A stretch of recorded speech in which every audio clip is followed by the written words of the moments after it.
Working out and fitness makes you leaner, stronger, you look amazing, better athleticism. But you know that there's a lot of ways proven by data that are clearly impacted in positive ways in your entire life. There's a lot of weird ways people don't even know that fitness will improve dramatically. In fact, oftentimes better than almost anything else.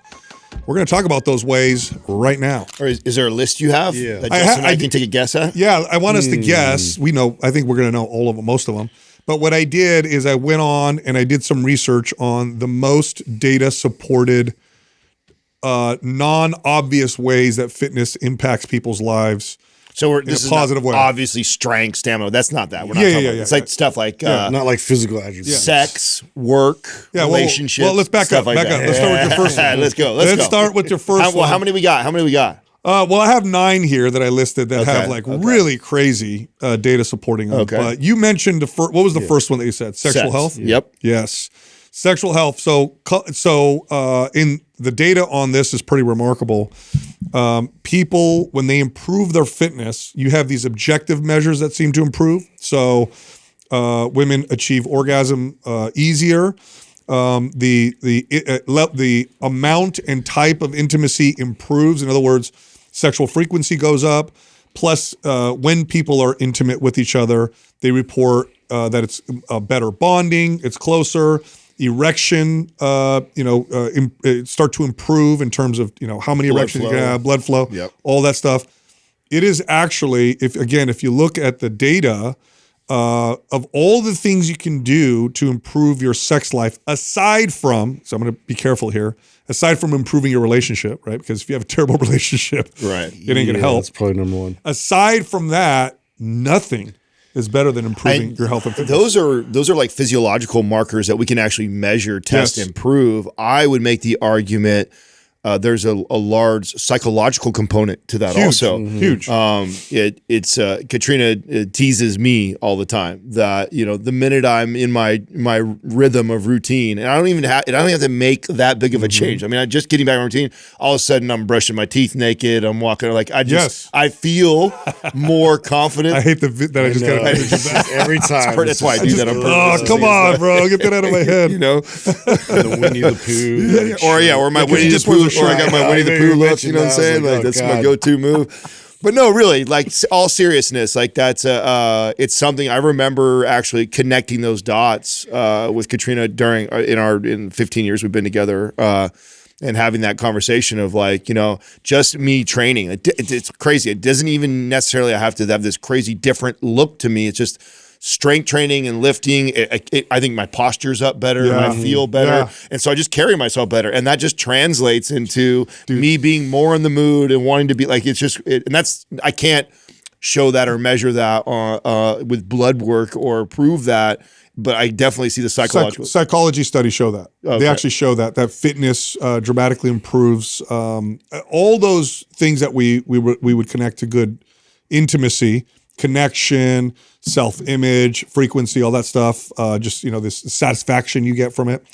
They all improve through better fitness. It's funny, you remind me of some, I remember getting, this used to take me back, or I'd be taken aback from these comments from clients. And the people that would comment on this, I'll just be very clear, were almost always my female clients over the age of 60. They would feel, now keep in mind, when I was training these women, I was in my 20s, and I would develop a relationship with them where they would often look at me like their grandson. In fact, they would often say that. They'd introduce me as, oh, this is my other grandson. And so they just felt very comfortable saying things to me. There was no like malintent or weirdness, okay? So I'll just preface it. But the comment, what I would get from them, and they would be very tactful when the way they would present this, but they'd say to me, in other words, that their libido and sex life improved. And this was almost this was like consistent across the board. They would come tell me and say things like, I remember the first time I heard this, one of my clients came to me, I can remember, I don't want to say her name, but I remember who it was.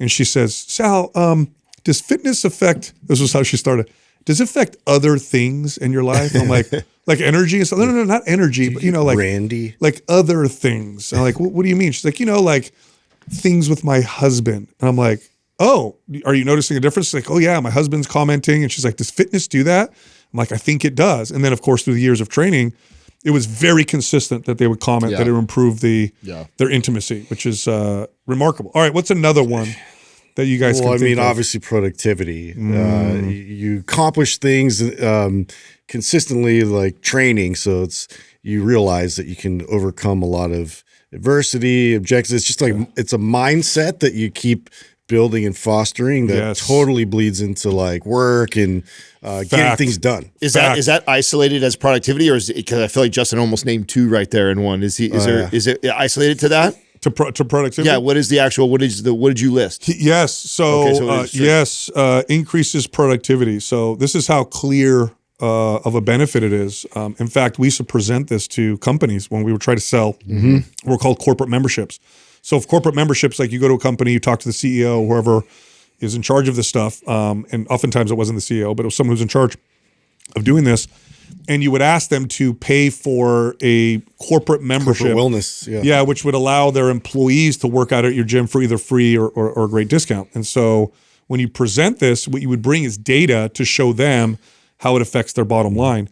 And for every dollar, this is what the data shows, for every dollar that was invested in a health and wellness type program that resulted in people actually participating. And gym memberships was one of the best investments.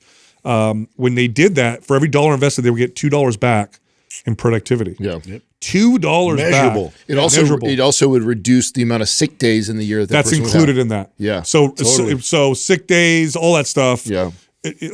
I don't know how many things you can do as a company where you put $1 and you get $2 back. It's actually taken a really long. You see definitely today a lot more companies that have those budgets. It is way more popular, but still not. I mean, I just thought, I remember when we used to do it. This is 20 years ago. Yes, exactly. We had that data.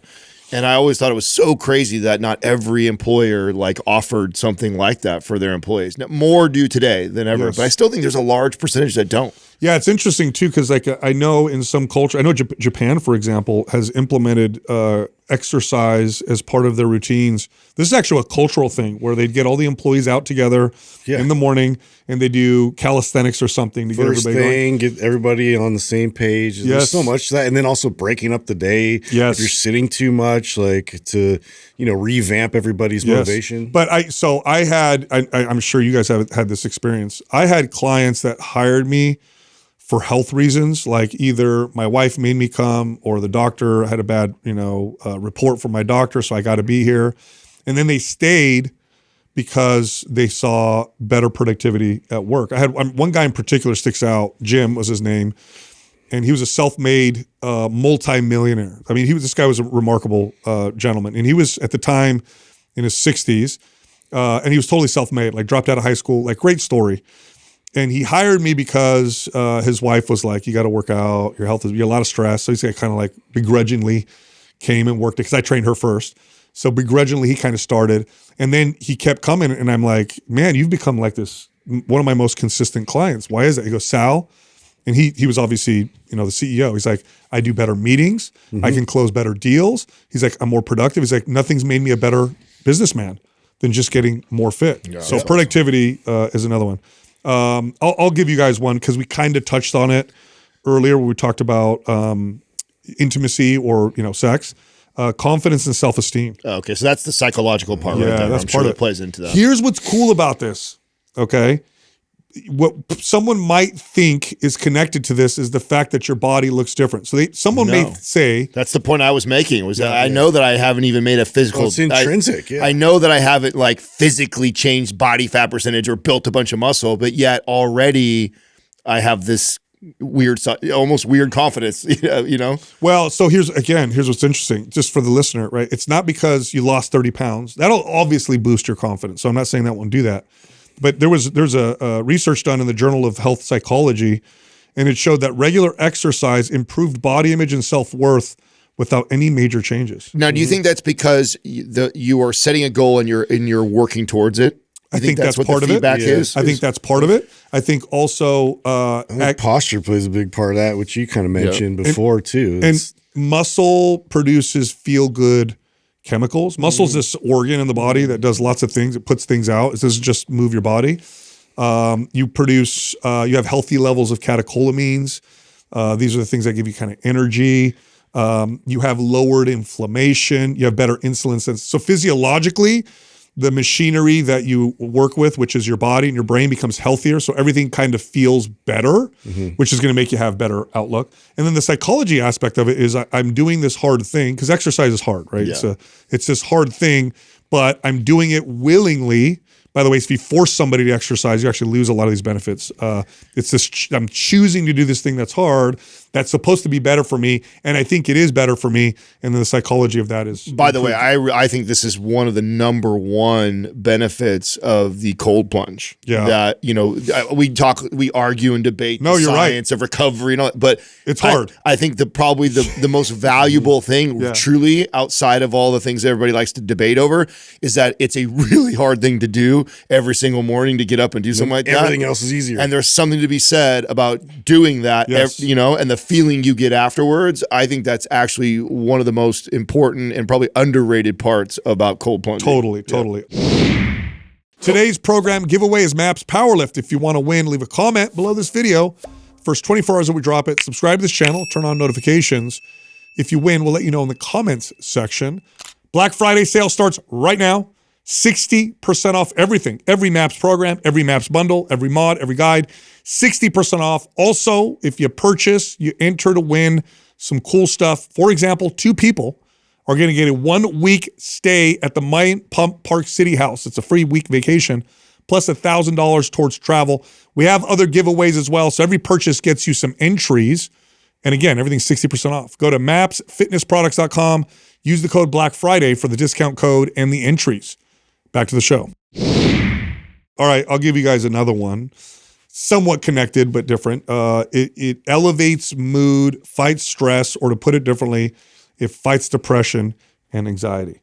And the most recent data on this is crazy remarkable. So what I used to say on the podcast, if you've listened to us long enough, is I would say the data shows that consistent exercise, regardless of body change, just consistent exercise, is as effective as therapy and medical treatment. So SSRI plus therapy, it shows it's about as effective. New data has come out which actually destroys that. It's actually 1.5 times as effective. Yep. In other words, you're feeling down, you have anxiety, exercise is 150 times as a percent, 150% more effective than going to a therapist and taking medication. It's crazy. And I'll add to that, medication, you have side effects. You can have sexual side effects, very common. You have down regulation receptors. You got to figure out the right mix. Oftentimes it doesn't work. You don't get lots of other benefits. Therapy can be very helpful, but sometimes it results in self-ruminating and you kind of get stuck in this whatever cycle. Yep. Exercise is, according to this data, the best therapist. Moving forward. It's incredible. It's amazing. In fact, this is what it looks like now. I have friends that work in that space and they tell me, and they've been doing it for a long time, they're like, oh, it wasn't something that it was a part of my practice. Now this is a part of my practice. It's like, we're going to do these things, plus we're going to find ways to inject exercise and fitness into your life, because they've seen huge what a great combo. I mean, we talk about that just being trainers, that a lot of the times it is almost like a therapy session in a sense, just taking people through these movements, but then it just brings out a lot of stuff that's, been in there forever. One of my episodes on the series that I'm doing on our MPTV channel, there's one in particular that I forgot that this happened in it. And I went back and I read a comment and it prompted me to like, oh yeah, I remember that. So this particular episode, I was going through kratom withdrawal. So kratom is an herbal opiate. You could buy it over the counter these days. And like an opiate, if you take it too long, too consistently, and then you stop, you have this withdrawal, which feels like garbage. It feels like fatigue, like crushing fatigue. I feel down. I feel crappy. And I had gone on this kick of consistently using it for months because I had a loss in the family, and that's an excuse or whatever, but I had been using it. I stopped. I was in the middle of this terrible withdrawal. I had to film for my series, and I started the series by talking about this. And I'm like, man, I feel like garbage. I feel horrible, but I'm here, and I'm going to talk about it. I got to do this workout. Halfway through the workout, somebody had commented, you could see a clear change and uplifting in Sal's attitude and mood. Yep. And that it was true. Crazy. I'm doing the workout and literally I'm doing the exercises, you guys. I know you guys have had workouts like this. I don't want to do this like this. Yeah. This feels like art, like whatever. Halfway through, I'm like, Just turns a corner. oh God. It just felt I mean, people amazing. report this all the time of Yeah. like, you know, not feeling like working out, getting through that first couple of sets, then all of a sudden, which is, Totally. I mean, I've talked about this too, about one of the biggest hacks for myself personally was giving myself permission to just go do one set or one exercise. Yep. Because many times what I found was like giving myself that permission got me to at least take the step and go, you know what, I can just go do a set of squats. That's not hard. Yep. But then after doing that, it was like, oh, okay, wait, I can do another set. And then before you know, it's like, okay, I feel good now. That's like, right. Which is wild. Here's another one. It's one of the best ways to improve sleep quality. It actually has a measurable, dramatic effect on deep sleep and how quickly you can fall asleep and if you're able to stay asleep. It has to be appropriate exercise because if you overdo it, it'll actually do the opposite. By the way, of the forms of exercise, strength training seems to have the best effect on that, but it's an incredible way to improve your sleep. So in fact, oftentimes, because insomnia or sleep issues is like higher than ever, people report it more than ever before. I bet, and I know this, but I bet that a large reason why people are suffering from sleep issues more today than they were 20, 30 years ago is just the fact that we're so inactive. Yeah, inactivity. And not, your body needs to be physical. I also would add another one that I bet we don't really think about a lot, at least that I've connected with myself personally. I don't know of too many people that aren't major caffeine users. And if I get a workout and expend and sweat, I seem to utilize that caffeine differently versus if I just drink my normal caffeinated amount every single day that I do and then not expend and not work out, not sweat. I feel like that has a factor that is playing in it. And I don't think we think about that a lot of times. We're so, I have my cups of coffee or my energy drink every day. It's like, it's this routine. But there's a clear difference for me of when I exercise. And I think some of that has to do with expending some of that caffeine and putting it to use versus it's still kind of sitting and lingering in my system and then making the sleep more difficult. Totally. Better health gives you better sleep. And moving helps you sleep better. What's funny about this is the things that we know clearly in children, we seem to think it doesn't apply to adults anymore. Anybody who has kids know this. If you have a 2-year-old and you keep them inside sitting down all day long and then it's time for bed, you're going to have problems. You're going to have issues. You got to get them out and get them to move. And somehow we think, oh, where I'm an adult, it's no longer the same for me. Oh, no, it's the same. Well, I mean, adults too, you think about like pain and chronic pain and like all that stuff, you know, besides just like, you know, the depression, all that. It's like, you know, after a while, like my joints hurt, I'm stiff. And, you know, just expressing that and getting muscle contraction goes so far. Yeah, that's another one, Justin, I didn't even have listed there was pain. Although I think that's maybe a little more obvious. It's kind of obvious, yeah. But most pain that people suffer from in modern societies today is not the result of an acute injury. Most of the reported pain is the chronic variety, kind of chronic back pain, chronic knee pain. It just kind of bothers me when I sit down at work or whatever. That's because your body's not moving well. And when you exercise properly, your body learns to move well, your joints learn to move well, the joints rebuild, less inflammation, everything moves way better. Just works better. And good trainers know this, by the way. Good trainers know that this is what you lean on, regardless of what the client's goal is, because you show them that pain relief, and then it's a done deal. They see the value. Yep. All right, here's another one. And there's great data on this. People who exercise consistently have greater social connections. There was a video that the staff shared with me, and I think I'm probably going to do a reaction to it. This is the one where I'm like watching it and then I react to it. And there's this woman who's talking to the camera. She's a bigger woman, and she's going to the gym because she's trying to lose weight. She's struggling with that. With you. And she goes to this kind of hardcore gym. Yeah. And there's this terrible lie that persists in society that gyms are these kind of judgmental, not accepting places. And the reason why it's such a terrible lie is it's not just not true. It's the opposite of what's actually true. So this woman tells her story, how she's in the gym.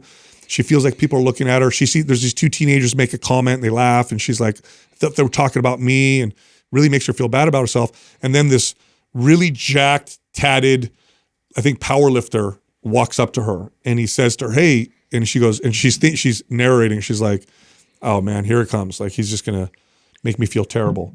And he says, hey, I've been seeing you in here every single week, working real hard and being consistent. You're doing a great job. And she's crying as she's saying this. And it illustrates the truth of gym culture, which is it's one of the best environments you could possibly be in. Yeah. I can't think of a better, aside from like church or something like that, like I can't think of a better environment where you're going to be amongst a bunch of people who are trying to better themselves, who are struggling, who are trying to figure these things out. The encouragement and the culture in a gym is so uplifting that it's such a travesty that people isolate themselves because they're afraid of what might of this lie. But if they start to say hi to people, talk to people, what you'll find is the most incredible social connections and culture and encouragement you'll ever find. Yeah, you just drew a parallel to church, and I think that's a good one. What else even comes close to those two when it comes to like community and people being people actively being supportive? Like I'm trying to think of another place in my life where a stranger has walked. Like I've definitely experienced that at church, where someone's come up and said, can I pray for you? Or this or that. Like you'll get random stuff like that, which is wild and inspiring. And then the gym had situations like that where I've seen that or done that or been a part of someone coming over and encouraging a stranger, encouraging another stranger. Where else would you see that? I think you'd have to go somewhere where everybody's trying to be better, but I can't think of any common. I know that's like places. A common. Obviously, church and gyms are very common. So where else? Because even sports, you'll get that competitive. Yeah, Some that's people different. Will be, that's jerks. different. You might get that on a team, right? With they'll try and a good team will try to really like. Yeah, that's different though. This is not. I'm talking about a community place where people come to. Yeah, right. A coffee shop, a library. Where else do people congregate? And a stranger walks up, and I'm not saying that that's never happened in like a coffee shop. But it's not a place that everybody's going to try to become better. Yeah. That's what a gym is. Yeah. In fact, if you go to a gym, that's the core of it. That's also where a church is too. That's right. Exactly. So where else in society do we find a community like that? Where people would do that. I can't think of another example. Some recovery place. Maybe, right? Yeah, it's funny. Father Steve is a priest, but he's also a bodybuilder. Him and I had this exact conversation. He said, you know what? That there's things that the church can learn from gyms. He goes, good churches do this, but he goes, gyms, I've been in more gyms where you feel encouraged and cared for because of the culture. And this is true, guys. You go to a good gym, the hardcore gyms, by the way, are the best at this. They're the best at this. Yeah. You go in there, nobody cares your political beliefs. They don't care what color your hair is. They don't care how overweight you are, how unfit you are. If you're in there working and trying with them and you start talking to people, the culture is incredible. It's one of the best places you could go. That would be my only caveat because, some of those like commercial gyms, like you could get like a whole host of people that are just there to mess around. Yes. But yeah, like the serious people are usually the best. Totally. Here's another one. This was based off of, again, in psychology research. It sharpens discipline and resilience. So psychology research shows that exercise fosters a growth mindset. By the way, you have to have a growth mindset if you're going to work out for any length of period of time. A growth mindset is one that says, I can change, I can grow, I'm not stuck or fixed in this, where I'm at right now. Like you have to move out of that if you want to have a long relationship with fitness. And does that bleed over to the rest of your life? Oh, you better believe it. Yeah, it also exercises that delayed gratification muscle, right? It's like it's not like I go to the gym and I immediately get all these results I want. It's like I have this thing I want to work towards. I'm going to go in and do this thing every day, and I'm going to see very little change, especially initially, yet I'm going to keep doing it. And so the ability to delay gratification, I think, serves you in so many other ways in life. Totally. So I don't know if that falls in the same category, if it's a different one, but I think that's very, very similar to that. And then finally, one more, it boosts, brain power and creativity. And we can link it to physiological phenomena like BDNF getting released by the way, writers have known this forever. Like when you get writer's block, what's the typical go for a walk. Cigarettes or a walk? Yeah. Or both. Right? Yeah, at the same time. Have some nicotine to go for a walk. This is there's two reasons why I work out first thing in the morning. One is because it's the only consistent time I can choose. Two is because it's before we podcast. And all my best ideas come out when I work. My best thinking is while I'm exercising or walking or doing some kind of movement. Period. End of story. So if you value those creative moments, more of them happen when you're active and you exercise versus when you don't. There you go. All right.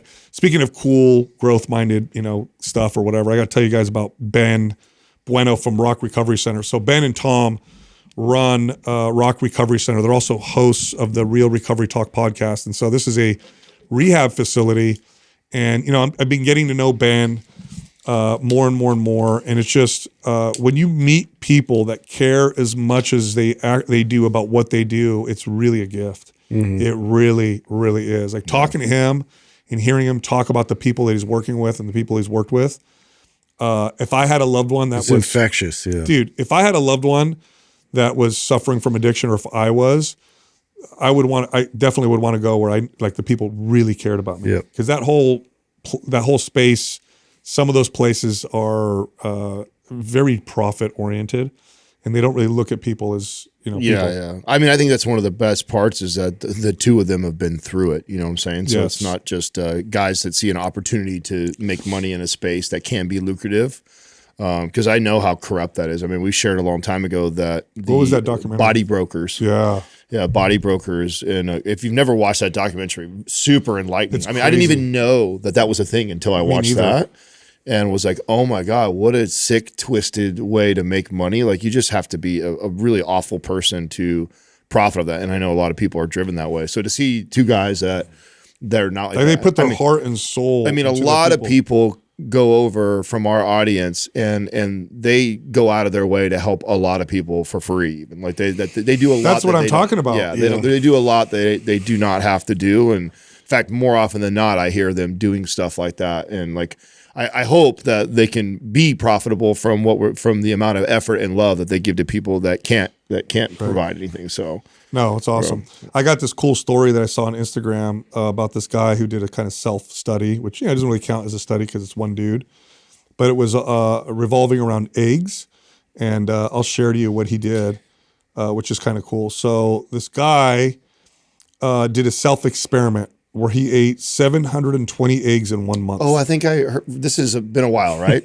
I think so. Yeah. So what's that per day? What's his? 24 eggs a day for 30 days straight. Yeah. So for which is a lot. I've never eaten 24 eggs a day. I don't want to be near that toilet. The most I've ever done is I'll do 8 to 10 in a day, which is a lot also. I remember reading this. I can't remember what the outcome was. I imagine he saw some positive benefits. His LDL dropped by 18% in 4 weeks, eating 133,000 milligrams of cholesterol a day. Okay? So he's eating a ton. His testosterone, you ready for this? Went up 79%. 79% increase in testosterone. Yes. Wow. And he got stronger. He felt better. All for me. Now, eggs are a super food if there ever was a superfood. Eggs are like crazy how complete they are and what they offer.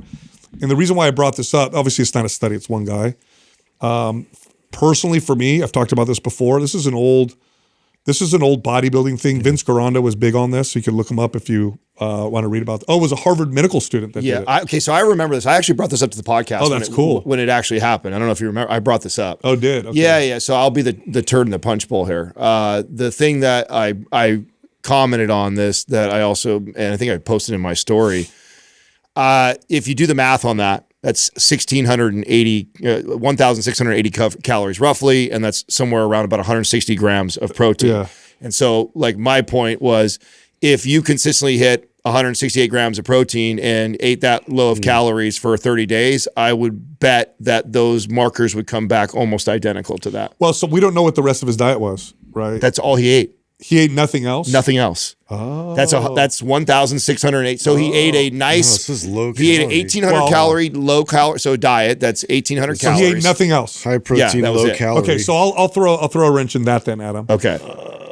What would you expect to happen with a man's testosterone? So okay, That's on 1,600 calories a day. So what makes that amazing is just also it highlights how complete an egg is. Yeah. Because you could, I mean, what else could you eat only 1,800 calories of and still see that many positive benefits? You wouldn't see typically if a man eats, it was 1,600 calories or 1,800? 18. I did the math. 1,800 I did 70 calories an egg, right? So you figure it's like 60 to 70. So say 70 calories an egg times 24 is 1,680. Okay.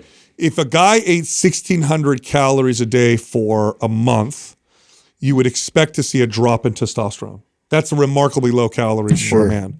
So, and you would predictably, I would always guess. Now, what I think that's such a great balance of fat and protein, and so I think that's why. But even so, a huge calorie deficit, which 1,600 calories for a guy is a pretty big deficit, would cause typically a lowering of testosterone. Well, okay. Again, I'm going to play devil's advocate. What's up? Well, he didn't eat all of his eggs just raw or cooked eggs. Some of them were fried, so there'd be oil involved. Maybe a little bit more. So there'd be more calories. Yeah, deviled eggs, he'd ate deviled eggs. Yeah, that type of thing. that's negligible though. Still remains the same. Here's an argument you made though too though. Let's say he was higher body fat percentage and unhealthy going into the test for 30 days. It would show improvements on that. Is that not necessarily, but maybe, right? Is that a picture of him, Doug? That could show that. I'm sorry? Is that a picture of him? He didn't look like an obese guy. No, he was a very thin guy. Yeah, so he was No, a you healthy take a guy. dude, you take a thin dude, Yeah. and you have him eat 1,600 calories a day for 30 days, you will almost always see a drop in testosterone. Definitely not a 79% increase. Yeah. I mean, if I present that to you guys, we would all guess your testosterone will lower. Now, here's where I'm going with this. Again, old school bodybuilders do this, and I experiment with this all the time. And it lasts for about 45 to 60 days. And then the effect tends to wear off. When I dramatically increase my cholesterol intake from eggs, You talk about strength gains. huge strength gains. Yeah. It is the most anabolic thing I've ever done with food ever, period, end of story. Aside from eating healthy, there's nothing will get my strength to skyrocket like eating 8 to 10 eggs a day in my diet. Nothing. Nothing comes close. Even if I eat a steak or other things to replace it. So, and that's something I encourage people to do. No, I don't encourage you. Do it at your own. You can do it yourself. Test it for yourself. Self-experiment wise. But I mean, there's not a lot. The strength gains are crazy. There's not a lot. I mean, the only thing that maybe come close to this would be eating like just steak. That many calories in steak would be probably close to this. But I think it's the cholesterol, you guys. I think there's something with dietary cholesterol that. Well, you would get if you ate that much. If you ate that much steak, you would get close to that, wouldn't you? No way. Not 1,300. Not 130. Not as much. But you That's still the most high cholesterol food you you get can a eat. decent amount of cholesterol. I mean, I don't know. 60 calories worth of steak ain't going to give you how many grams of cholesterol is in one egg?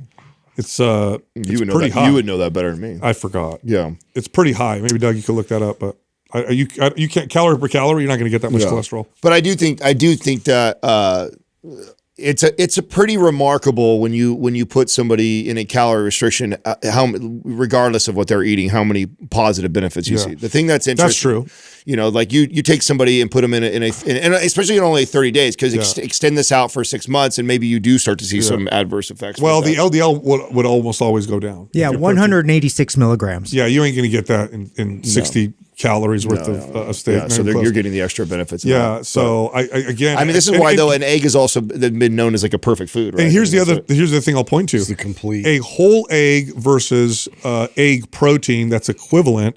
When they compare them for muscle protein synthesis, the whole egg is significantly higher in stimulating muscle growth. So I don't think it's the protein. I think it's the cholesterol. And again, there's some studies that show this, that when you boost dietary cholesterol with like older populations, they get stronger, they build more muscle. So I think that's that might be what we're looking at. And you guys know that I've talked about like, you should make a supplement. That gives We've been scared out of eating it, and so I think it's definitely that would be so hard for me to eat 24 eggs in a day. That's a lot of eggs. That's dude. a lot, dude. I mean, when I do, I'm not a big egg fan in the first place, so it's like I don't think they're like great tasting. I can have them. I have to have them in something though, like toast, burrito, something. The smell of them too much, it's too much. You know who eats a lot of eggs? Is because like my son. Yeah, my son, I know mine does too. He's going to turn 5 here soon. He could easily like easily eat 5 in a day. That's awesome. Yeah. Though. For a 5-year-old. That's awesome. That's crazy. Yeah. I wish Max liked eggs more. Yeah. Does he like them at all, or not really? Yeah, he's not a fan. No matter how you make them. Yeah, I mean, I could try to. He's not a fan. I'm not either. So it's hard for me to push him on it when I'm like, I didn't like You just gotta it. throw a lot of salt on it, dude. Yeah. It fixes everything. I mean, That was the move. I actually never ate them until I became a personal trainer and obviously figured out how beneficial they were and how healthy. So it became like I disciplined myself, and then over time I've gotten better at it. But I just had I had one of the places I order breakfast from just got a bad batch that just tastes, and now I'm like, I haven't had them for like almost 3 weeks now because it's like now it's hard to get like a bad. Isn't that weird? Yeah. You ever eat something and you get sick from it? Yes. And you can never eat it again. It's so weird. It's so It'll weird. take a while before I definitely won't order from them first. And even, you know what I'm saying? Like it's just, and I'm sure there's a psychological phenomenon. Totally. And I'm aware of it, yet still it's like, Bro, that happened to me with Thai food. I loved Thai food. Oh, then you loved it. got sick. Then I went to Thailand and almost died. And now if I eat anything that's Thai, it's like I have to kind of get over that weird, And I used to love Thai food, but because I got so sick while I was over there, it completely ruined it for me. It happened with tequila too. That's a different That was story. me and sushi. Yeah. But, Anyway, we won't talk about that. digestive enzymes. I want to talk about this for a second because I've been one of our partners, Bioptimizers, that have digestive enzymes that you take with your meals, and I was just kind of looking up That's their mass enzymes. I was looking up the value of using them, and what's the value. And as you get older, you produce less and less digestive enzymes in your body. So as you age, you break food down more difficultly. So digestive enzymes become more valuable as you get older. They're especially valuable if anybody's ever had not their appendix removed. What's the other thing sometimes people get removed? Their Gallbladder. Yeah, you remove your gallbladder, you're going to probably want to always supplement with them. Now, does your body become like I've actually thought about trying them because it's not something that I know you use like religiously, and I know Justin does too pretty often. And I thought, I wonder if I were to take it and if it would improve digestion. Maybe I don't feel like I need it, but what if I were to take it? Could I feel an improvement from it? That's the first question. Follow-up question to that is there any sort of down regulation? Like, so let's say my body already kind of naturally does a good job of doing that, and then because I start supplementing for it, would it down regulate? No. Okay, that wouldn't. There's no feedback loop with enzymes like there are with hormones. Okay, so your body's not, it doesn't like perceive them. Go, oh, we got. That's kind of why I've never messed with it because I'm like, I don't really have a problem, and I don't want to start taking it. And then become like dependent that I have to start taking them all the time. So I could totally mess around with taking it and just see, hey, does it feel better? Does it feel like I? So digestive enzymes, think of them as like little scissors in the body. So you eat a carbohydrate or a protein or a fat, and enzymes go in and break them into fatty acids or amino acids or more simple sugars for utilization in the body.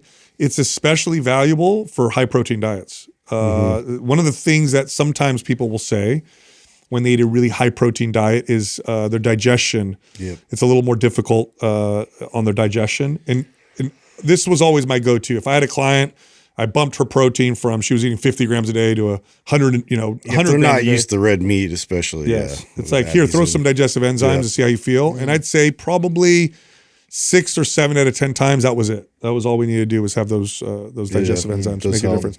So really high protein diet, I would say, is more valuable. I know if I don't bring it up, I know Justin will never get to it because it's his notes, I think, because I see Gruden and Manning and we never get to talk about anything sports related. And I don't know what this is. So I'm like so curious. Who are those people? Yeah, no, no, it was funny. I watched this video of Gruden. He was talking about like Manning, how ruthless he was with his research and homework. And so, and he was just a brilliant mind out there on the field and would pick defenses apart. But one thing in particular like stood out to him. He had heard him like doing calls. So he's like calling the play and he's like checking down and he starts listening, and one of the defenders like, hey, wait a minute, that's my wife's name. And then he goes through the line of the DBs, and he memorized every one of their first and last names of their wife. And so he'll call them out like specifically where he's throwing it, and it's just to mess with their mind. So I was always I know Tom Brady's the GOAT, but I was a Peyton Manning fan, and for a long time I used to make the argument that Peyton Manning was better than Tom Brady, and then obviously after all the Super Bowls, I could no longer make that argument anymore.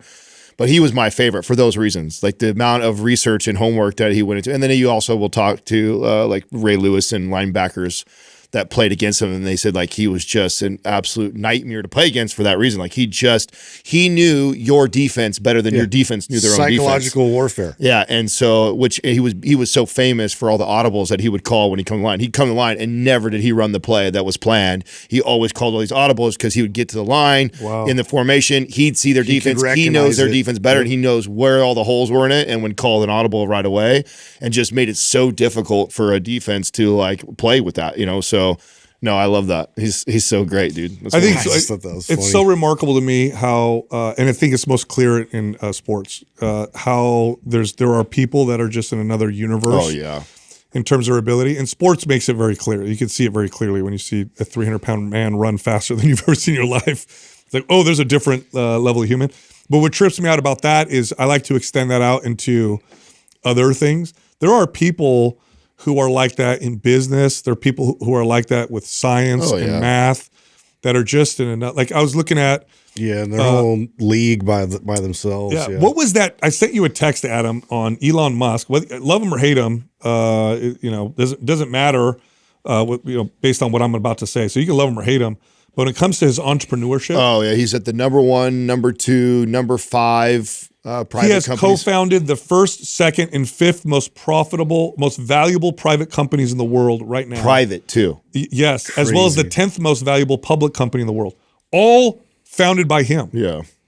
That is unheard of. That doesn't make any sense. Another level of brilliance. I think the reason why I get so excited about the sports is because you have the merging of the two. Mm-hmm. So you have like Manning. Do you remember? I think I brought it up on this. I think I brought it up on the podcast. Shame on me if I didn't. That when Manning was rehabbing and they had the eye test on him, and it was the first time they'd ever seen somebody track it was tracking real time. It didn't make sense to them. They've never seen that before. Where we have a little bit of a lag. There's a little bit of delay. There's zero delay. He was almost ahead of it. Yeah, that's what they said. They say it was almost like he was predicting where so you have this guy who's brilliant, like has the ability to memorize wives' names and formations of a team you're playing that is rotating every week better than the own team knows, and then also his physical capabilities of being able to predict where someone. I mean, that's just. What do you guys think a guy like him would be 1,000 years ago? There's no sports. There's no football. Oh, like war strategist. Yeah, or like most successful hunter of all time. Like, like the deer's way over there. He's like, just organizing and because of his mind, and if you go back then, I think he becomes like war. He's the guy who everybody follows because he could go out there and throw the spear better than you. Yeah, and then his brain is so good that he can strategize. But so he's definitely the guy who's that's cool. Yeah, maybe he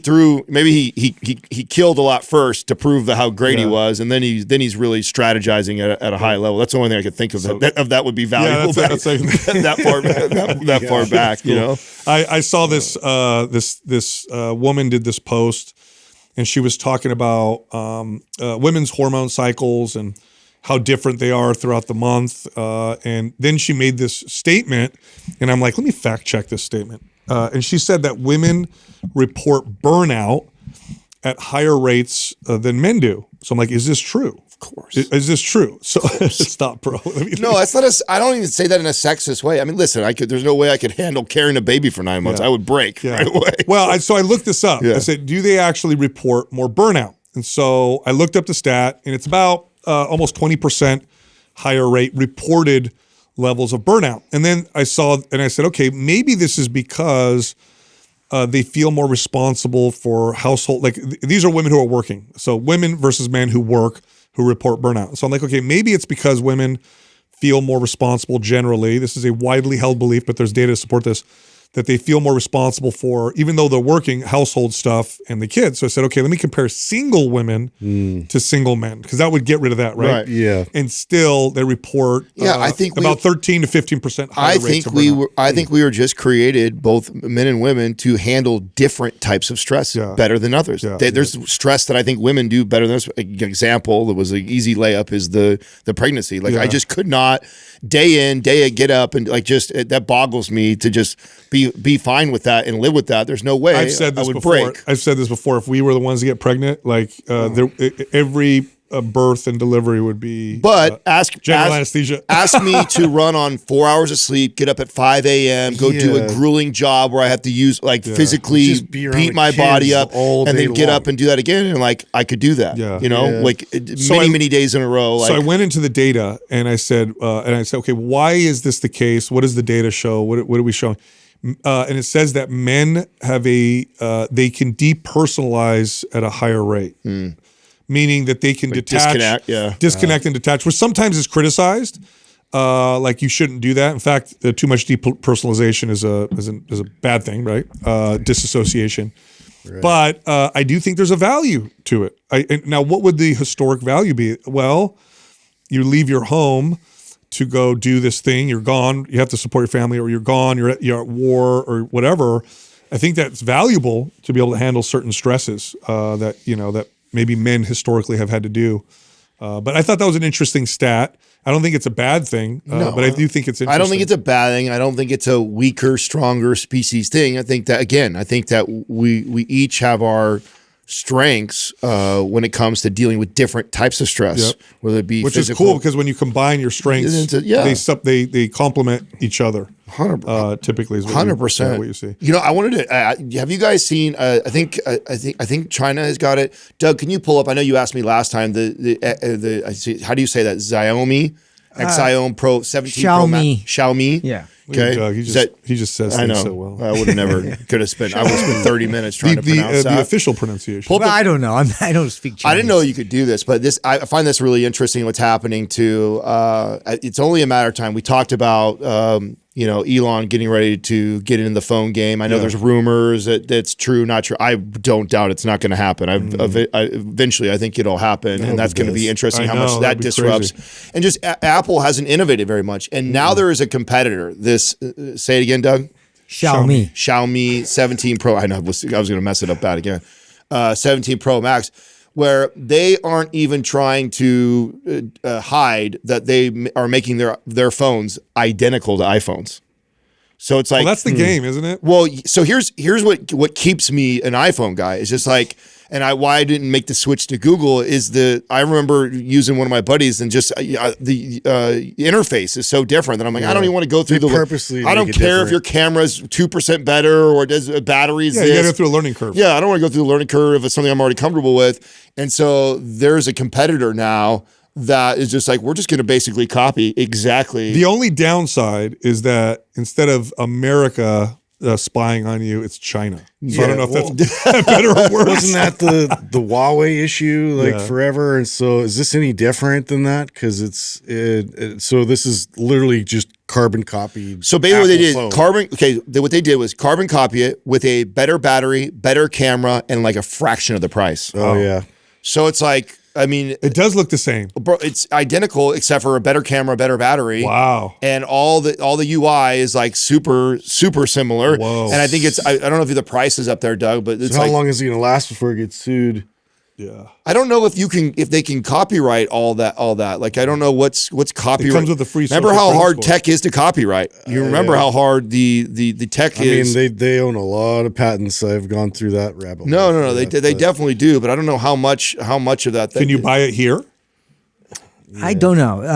Yes, $700 or $800. Oh, okay. It's not bad. It's cheaper, but it's a lot cheaper. No, the new iPhone. What's the new iPhone? $1,500 or something? Is it really? Yeah, it's crazy. Is it that much, dude? Yes, it's so. They've been going up and up. Yeah. I think my last one I bought was like $1,200. You know what's crazy to me? People talk about how expensive it is to live today or whatever. It's because we have all these things that Did we you just think say are that necessary. the new phone's going up to $1,900? Did I just see the new Apple's going up to that? Well, this is Xiaomi still. I'm still trying to get the pricing on this. Okay. Oh, all right. Wow. They have a 2 terabyte version for $2,000. I don't even know what a lot terabyte of is. storage. Yeah, is that a lot? That's crazy amount. I'll tell you what the new iPhone is. What is it? The 17 now? I think so. Well, right there, there's an article that compares the two. Okay. You just saw there, but that's all right. Well, I can go back to that. Yeah, see that one right there? You just click on you go the more difficult route though by going individually. Where is that sound? Peering into Doug's brain right now. You know, I gotta comment on this because This is I've said this before. This is such a guy thing. Yesterday, I'll give you guys an example. That we're teasing and insulting each other. Like that. Yesterday, I'm on the show. I'm doing an intro. Justin's sitting over there. It's like C-section Greg. It's just me by myself. I'm doing the intro thing, and a fly comes flying around. I had to stop the intro again. And Justin's like, and I'm like, oh, I got it in my face. He's like, oh, it got in your beak, because you guys make fun of my face. You say I have a beak or whatever. Land right on your beak. And I just was dying. I was just cracking up, and it just. This is I know it's a guy thing. When you have your buddies that you love and respect, the more you guys tease me, and now I'm going to make it sound weird, the closer I feel to you guys. No, I thoroughly enjoy it. It's hilarious. Some people it's don't. Fun. Yeah. Now some guys don't though. It's not like it is. Those are generally guys aren't don't my like. people. Yeah, those are guys other guys don't like. Yeah. Those are the ones I'll tease harder. That's who you weed out. So what do you think that is? Because that it causes the guy who has what happened to him? Yeah. Okay, that he doesn't do well with that. Why do some guys embrace that to a point? They love it, they like it, and then other guys. I don't think they had a lot of exposure growing up with other men. That would be my guess. And probably got bullied really horribly. Yes. So it was all just negative. It wasn't fun. I'll give you an example. I'll give you an example of that. One of our buddies who I love. So I'm going to say that first. I love this guy. I love him to death. Talk to him again. But I get the impression that if I teased Lane Norton, it wouldn't go over well. You know what I mean? He doesn't like that so much. Yeah, take it the wrong way. Yeah, so that's probably what's happening. You probably had something traumatic, so it triggers that. No matter what, if your buddies are even being playful, you have a hard time because you got bullied. That probably brings. But here's the thing. Here's why I'm saying this is a guy thing. Like, have you guys ever teased your wife and see how great? Oh yeah, that lands flies well. over that well, lands doesn't well. it? Never. Never. It has to be like the lightest one ever. It's an approved way. Approved first. Yeah, dude. Because she has to do it to me first to invite it. Yeah, but even then, sometimes. Even then, it's a delicate dance. That's just not good. Yeah, Katrina has really thick, tease your wife. Katrina has really thick skin, and I'd still say that that's not. It's not a winning. It's strategy. in the context, Courtney, but there's still those times not a winning where strategy for me. I mean, if I walked in, which is hard because this becomes your best. When you marry someone, this becomes your best friend. Yeah, you can't forget it's not a dude. Yeah, I know. Yeah. You just can't forget. Like if I came in, if I had a horrible accident, I'll just paint a story here. If I had a horrible accident and lost my left eye, literally, like I lost it. I have no left eye left. Terrible accident. It's horrible. Yeah, you're Cyclops now. It would within. I'll give you guys. I'll even be conservative. Bring you a pirate hat to work 2 days later. I bet you within a week, you guys would have nicknames for me. You give me like 7 days. Well, how'd you say there, Sal? You buy me a parrot. I buy you a monocle.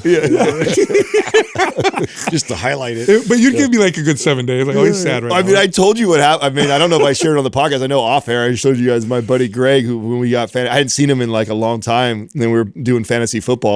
We all got together and we were in the pool, and he pulls his shirt off and he's got this crazy scar, man, and his like stomach is like sideways. Like, I mean, it's really like messed up. I'm like, oh shit, what happened? He's like, oh man, he told me like this thing that he had surgery, and I was like, oh bro, and I was like, I'm gonna call you C-section Greg the rest of the day.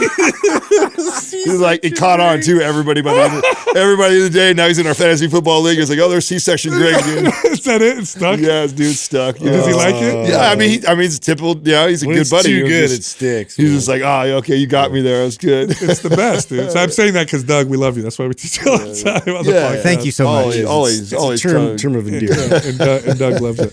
Who had the 20-year-old driving through the dealership? I did. I want to hear about this. So this kid goes, and I believe it was a BMW M4 competition series. He wants to buy one, and I guess he gets declined on the financing, and he gets so angry. First of all, he tried to grab the keys and take it after they told him no. They didn't, and so then he goes out in the parking lot and he starts circling the parking lot, and he drives the car through the glass windows at the dealership because he's like, I'm out of here. Wow, I mean, crazy to me, right? I mean, what a missed opportunity from the sales guy. Yeah. You know what I mean? I bet, wait, real quick. Like, you really want this car. We're going to make this happen. Really wants it. Let's figure out a way to get you. Just not today. Just not right now, but I'm going to work on this, bro. Yeah. Like, that's a deal you lost, man. I mean, do you see that? I mean, 20-year-old kid, like what kind of kid, again, what is your... Mentally unstable. Yeah, I mean, this is the part of like how much I think like... these video games and the like this being on the online all the time starts to distort GTA. Yeah, no, seriously. And I mean, obviously, Does this work. I'm not a fan of like blaming a lot of this stuff, blaming on like I don't think because millions of people play video games and don't go drive through things like that. Yeah. But there's got to be something to be said about somebody who's constantly living in the virtual world and playing games. And I mean, the reality is distorted. That's right. Like where it's like it's not like you think that's more common than what it really is. Like no, you're the first person to drive through that. You know, like that doesn't happen. I imagine that's going to get even worse. And now too with the VR, because I see my kids like love VR and they don't even want to play with fun like their tablets or like you know PlayStation more. It's just VR, and so it's very limited the amount, but it's like I could see kids just like. It's so immersive and then taking them out of there into reality is going to be real weird. Oh man, I had a conversation with my daughter. She brought this great question at the dinner table, and she's like, "Why are there? How come there's not a lot of serial killers anymore?" I'm like, "Wait a minute, you're right." Because when you read about these famous serial killers, they all happened. I think in the 80s, 60s, 70s, 80s. That's all MK Ultra's and 90s. And okay, maybe that. Here's the other one. Here's the more accepted explanation. Because I talked to her about this. Said, well, I said, this is in some countries ban publicizing mass murders or serial killers. There's this phenomena where when you report creates more. It's the same thing with the bank robbery. That's right. Yeah. Because you have a country of 300 million people. There's always going to be a percentage of crazy people that are in there, small percentage. And when they see the reporting of the person that gets all this attention, that did all this stuff, it's just enough to push some people over the edge into doing. Same thing with mass murder. Yeah, Doug just pulled up that there's a significant fewer serial killers now than is that because they stopped talking about it and promoting it, right? Is it because in the 80s it was like a phenomenon where they were talking about it. And they still do. They make movies about them. Yeah. Oh, every Netflix, I swear, there's a whole genre that's just resurrecting all the serial killers. One factor was lead paint. Lead that was associated with. Remember reading that? But serial killers. That's overall violence. There's violence too, yeah. Yes, but there's a whole nother ball game when you're talking about serial killer. That's like another. That's a whole different universe. So lead definitely contributed to violence, but that's not the same at all. Who was the last one that Netflix did a thing on that was all popular? Dahmer? Not Dahmer. Dahmer. Sorry, Ed Gaines. No, I think it was Dahmer. Yeah. And so remember it was last Halloween and everybody there was so much controversy because he became the number one costume. Ed Gaines was the one that he made people's skins like he made a chair out of that's it. just now. That's a new one out. So you know what my daughter told me? She said that the guy who created that documentary on Dahmer didn't even that the victims wrote it and said, please don't make this. We don't want to relive this. We don't want this to be a popular. And he said, I'm gonna make it. Screw you guys. That was why that's messed up. So that was like what the controversy was about was they pleaded for it not to happen. It becomes the number one stream thing on Netflix. It becomes the number one. So talk about the people that had to go through that. Not only do you know that there's a documentary, but then to go see and then you see people dressing up. Could you imagine the trauma you'd have to live through if you were some one kid says trick or treat and he's dressed up. Oh my God! If you're if you were related to a victim, you don't even got to be like the intimate partner. If you're just somebody who's so gross downstream and you answer your door and some of those family members absolutely had to experience that because the likelihood if it's the number one costume in Halloween that you see that during Halloween is highly likely, right? I mean, anytime there's a number one Halloween costume, you almost always at least see it once. Yeah. Once or twice. Like, and imagine, like you said, answer the door. So for anybody who thinks that we don't live in a broken world, like, come on, man. Right? It's like we're celebrating these we are by action celebrating these crazy, terrible people. It's money rules it because that trumps it because the amount of money that will be made. I had a discussion with remember was a couple episodes ago. I said how the people think why is there so much suffering in the world, but the question should be why is there any good at all? And I was talking to somebody about this. I'm like, no, people are inherently good. I said, no, they're not. They're inherently bad. And we had this whole conversation, and I said, if you don't believe me, would you be okay if today every law was taken off the books?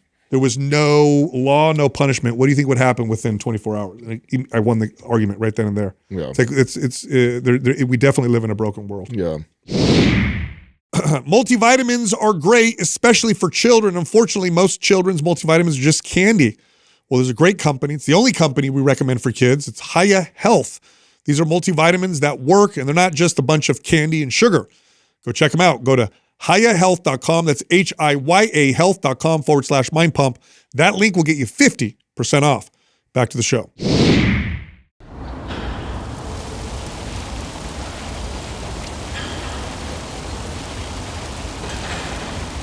Our first caller is Reese from Texas. What's up, Reese? How you doing, What's Reese? happening?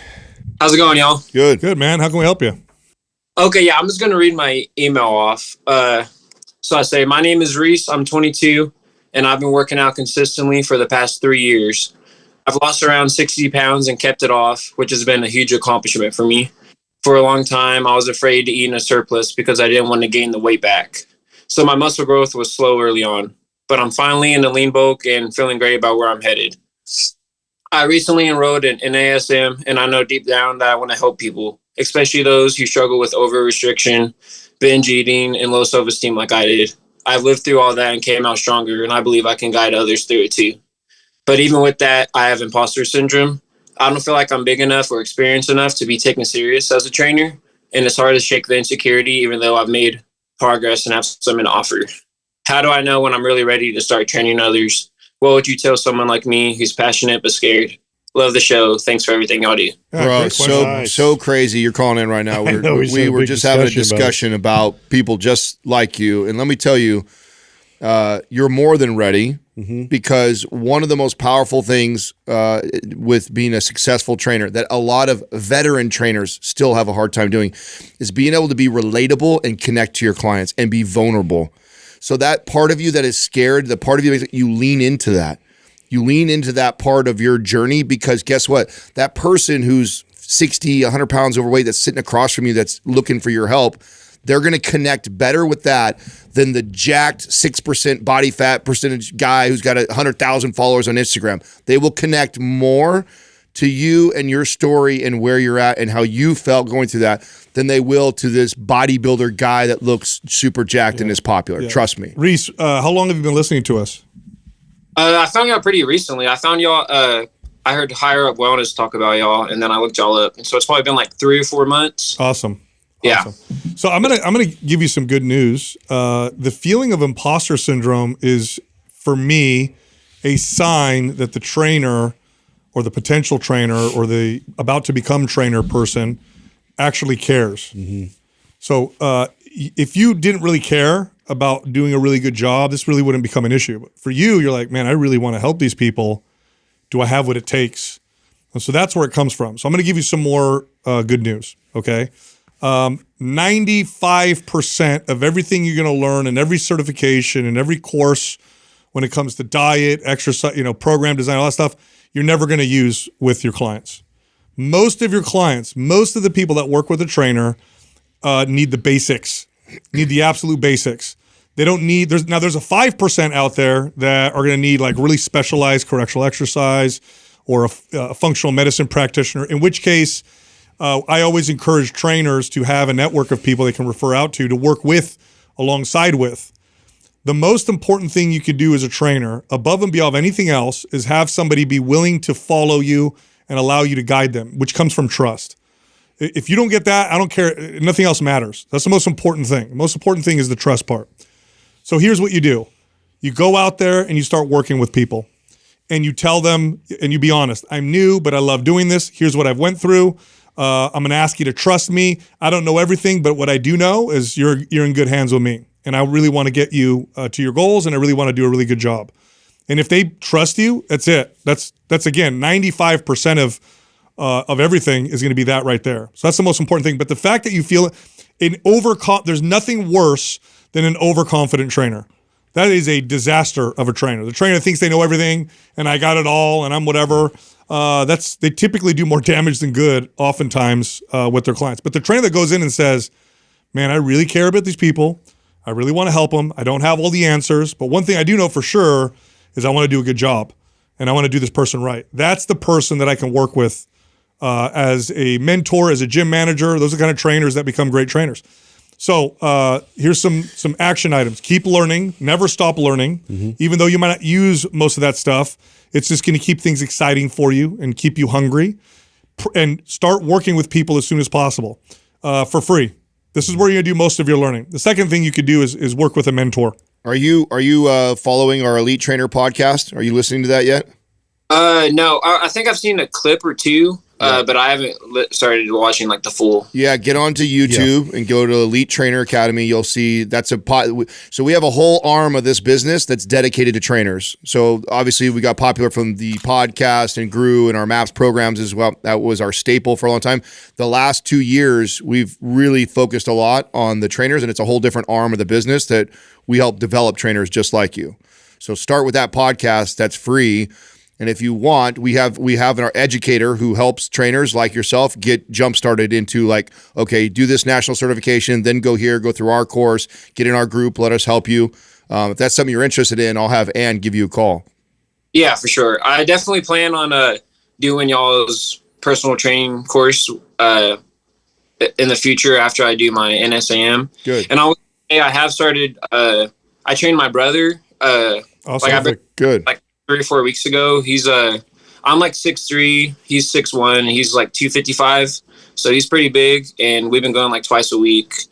And then I've trained a couple other people for a few weeks too, so I'm like starting to build a bit of confidence. But I feel like what I'm good at right now is like behavioral change and mindset, not really big content. That's like 90% of everything. That's the most important part. Training wise. Are you is there a big box gym where you're at?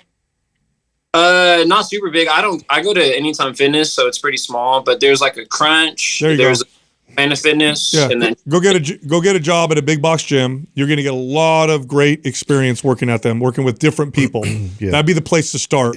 It's reps, man. Yeah. A year there of dedicated work and, trying to help people. You'll get so much out of that at a big box gym just because of the volume. That's where I think you should start. You get your NASM and you go through our trainer course, and any of those places will hire you in a heartbeat. Mm-hmm. Yeah. Super fast. Yeah. Having an NASM, going through our course, you name drop Mind Pump and you go through an NASM and you're going to get a job anywhere you want to go. The bigger the gym, the better, because you're going to get more volume, more practice. It doesn't even matter what they pay you.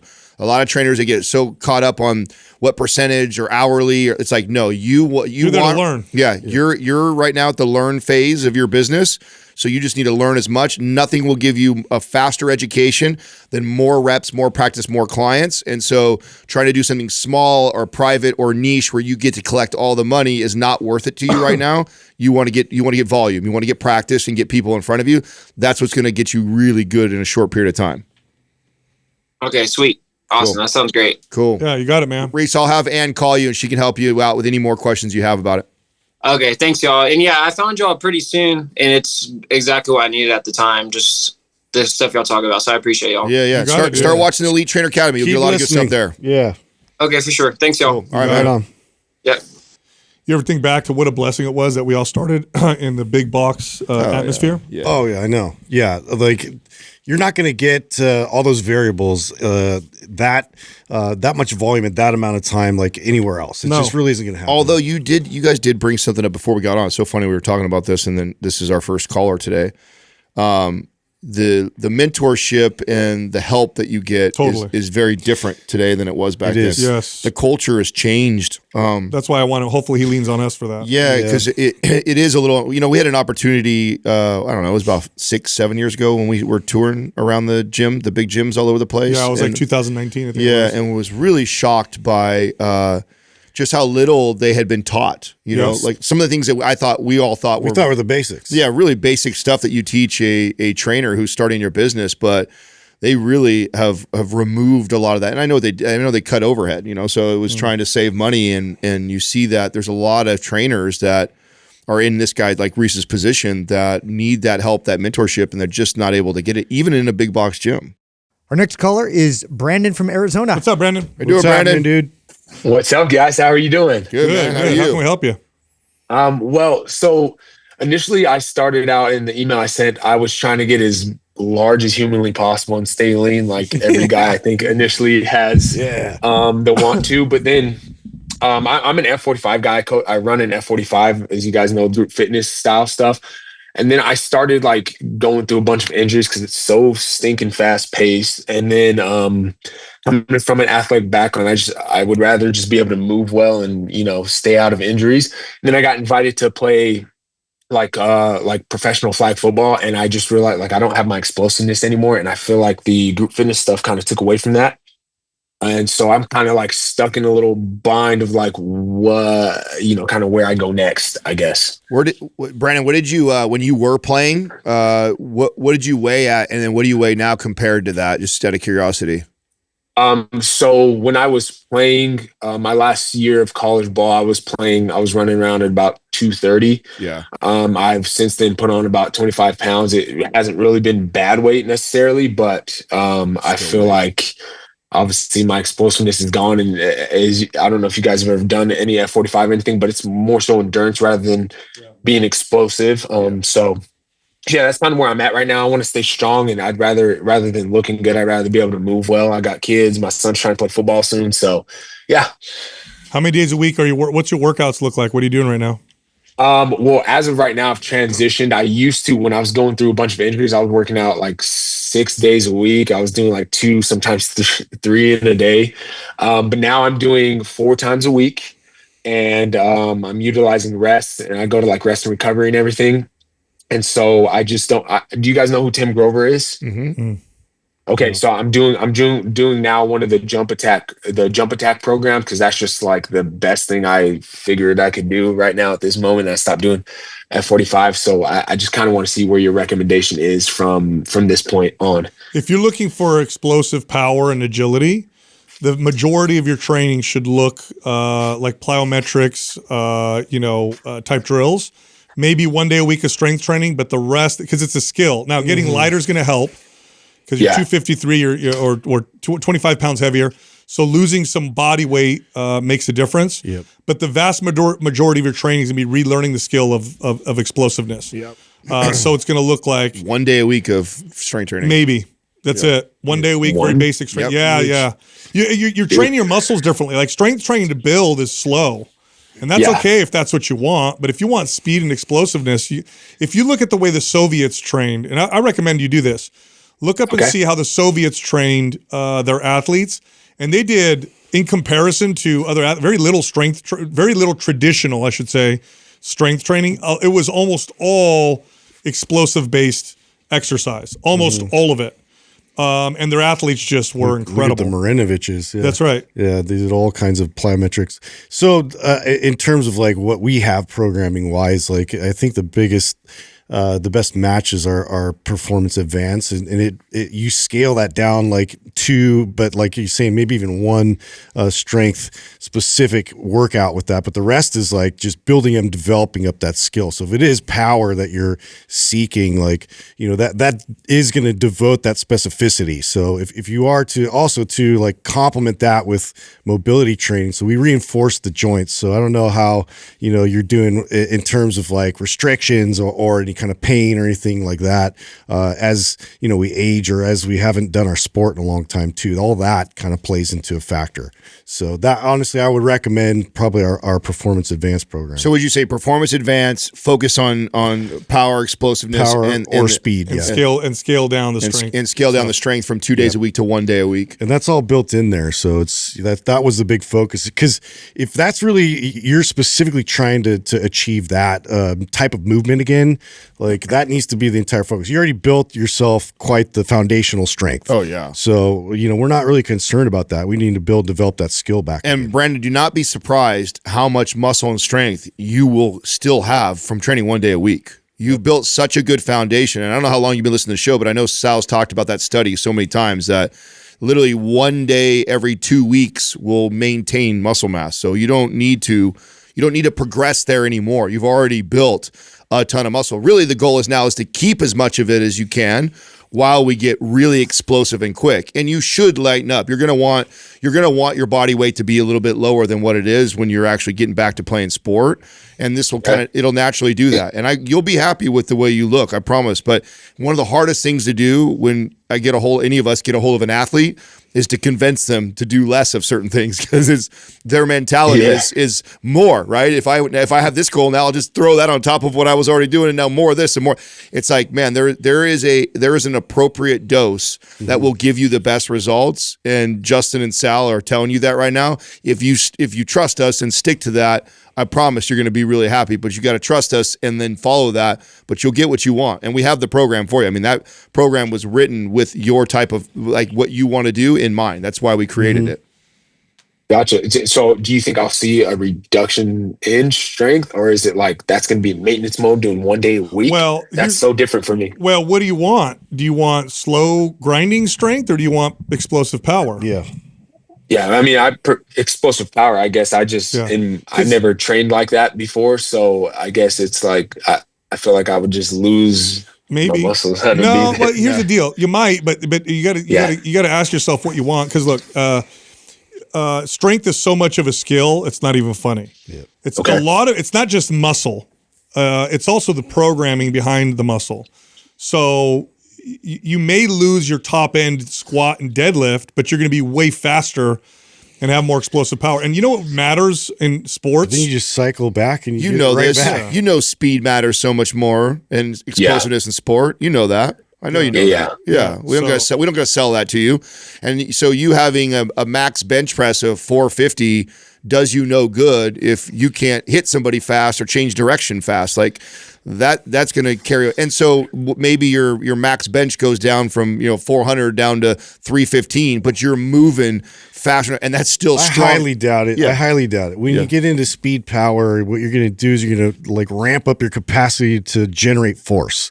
Now, when you ramp up your ability to generate force, that translates into lifting weights as well. So, I highly doubt it. The thing is like it's going back, and then you're going to go through a period of like having to build up again, like the ability you had with benching and squatting and all that, because those are specific skills themselves. So you're basically kind of shelving those a bit to develop these skills, which then still bleeds over back into it. So I wouldn't be too concerned about it. And the reason why I'm saying what I'm saying is you got to let it go, because if you try doing this with the constant fear of I don't want to lose, I don't want to lose my muscles. Yeah.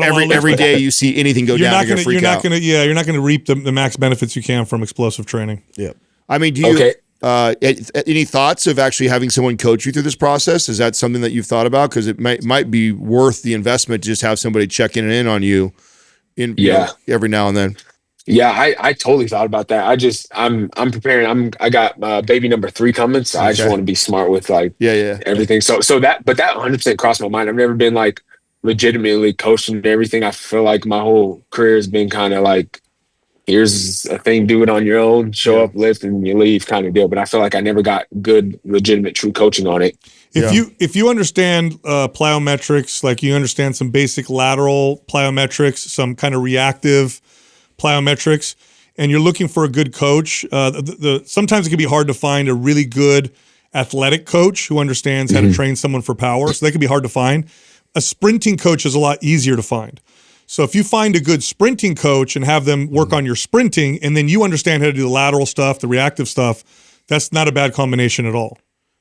Okay. And then one last thing, as far as the eating, I haven't been tracking for, I don't know how long. Do you think I should get back into tracking for that, or should I just keep going the whole natural food route? If you're already finding that you're getting leaner by eating whole natural food, just stay there. Yeah. Okay. Yeah. Got it. Yeah. Well, cool. And then remind me that program you guys said. We're going to send it to you. Yeah. No, dude, you guys are awesome. Yeah. We got you. We got you. Thank you guys so much. You guys are rock stars. Seriously. All right, Brandon. Take it easy, bro. Okay. Bye-bye.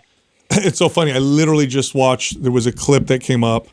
I don't remember what it was, YouTube or whatever. And it was the Soviet athletes. And it was showing how they were training. And you see these guys like hopping on one leg, or going up a stair or doing all this like explode. And that's how they trained most of the time. Yeah. And their athletes crushed because of it. Because you have to learn how to be powerful. Yeah. It's not just being strong. I mean, you guys are both right with your advice. Like I think Justin's so right that you probably won't lose, but I think you're also right that it's like you should have the mentality that you might, and who cares? And who cares? Let it go. But yeah, exactly. Because if he does drop 25 pounds in this process, which he probably won't move the same max bench press that he was moving before. No. There's a very good chance. But he's going to feel like a beast though, because he'll keep most of that muscle, and it'll now translate over better, to Justin's point. And so even if he loses a little bit of PR, and his strength to weight ratio will it sounds like he's already over the whole looking like you got the muscle, right? Yeah. Like now use it, like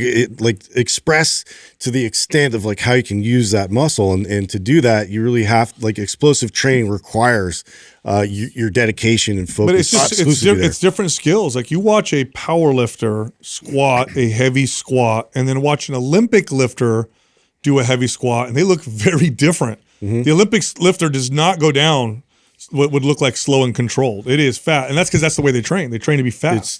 I was actually going to recommend the concierge program to him, because he gets the program from us, and he just needs someone to. He's an ex-athlete, The so nutrition part would help. Yeah, and so it just has someone to look at his nutrition and check in with him on a monthly basis to make any sort of adjustments. If someone like that who's got the discipline, has the experience, like.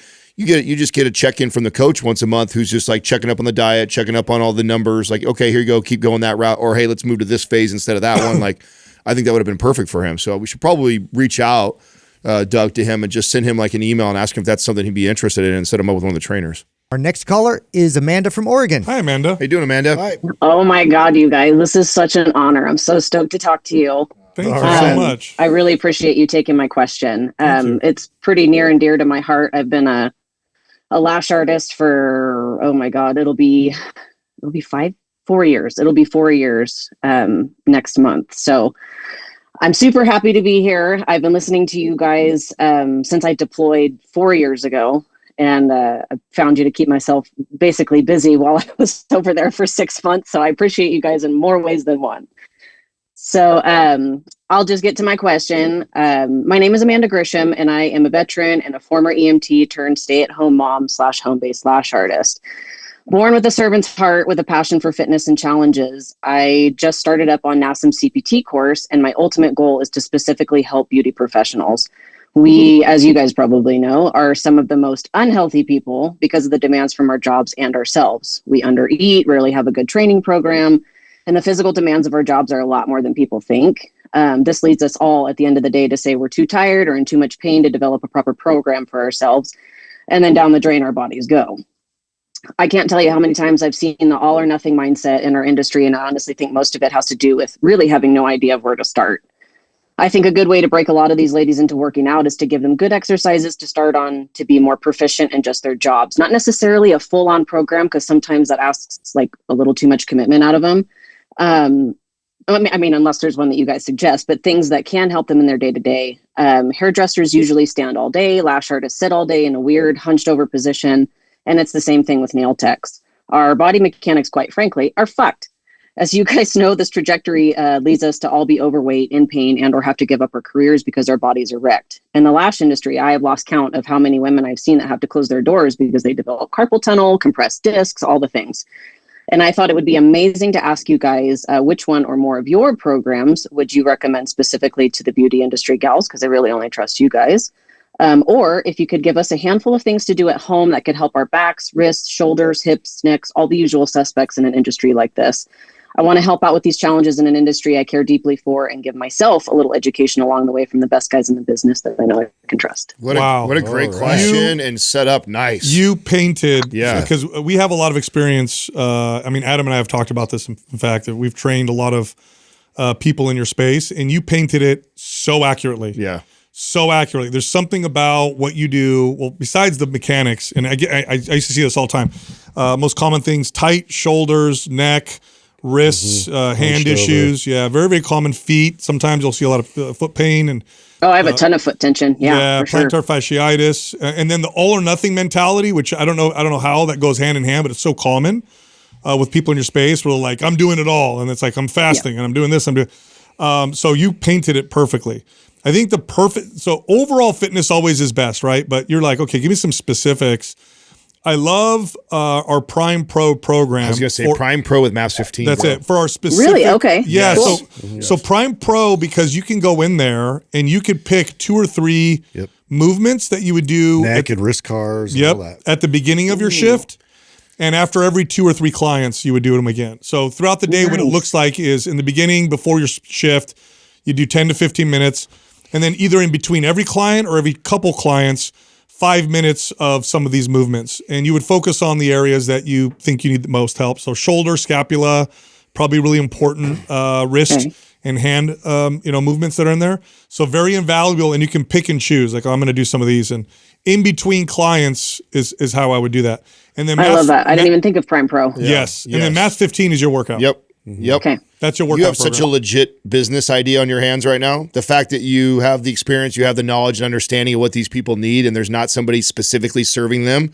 If you're not already starting to build content around what you do, and which, I mean, you got to start doing this. I think it's such a brilliant idea, and it is. Thank you, Adam. I appreciate unique. that. It's so unique too because there's no one. There's no one for us. And those ladies, because again, Sal's right. I've trained a ton in your space.